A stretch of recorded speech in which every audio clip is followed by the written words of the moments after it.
guys, magandang tanghali po sa ating lahat as of 11:30 AM po.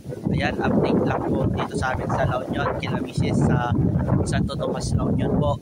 Ayan, medyo ramdam na po namin si Bagyong Uwan. Ayan, kasi may pakunti-kunting hangin na po na malakas. Ayan po, nasa likod ko po is medyo malakas na po yung hangin. Kaya payo ko lang po sa mga makakanood nito, mag-ingat po tayo, huwag na tayo masyadong maglalabas-labas ng bahay.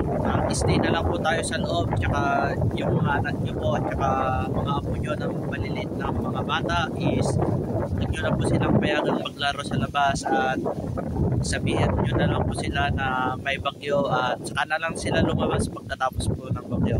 Mas mabuti pong siguraduhin po yung safety at yung seguridad ng mga bata at ng buong pamilya. Kaya mag-ingat po tayong lahat. God bless po.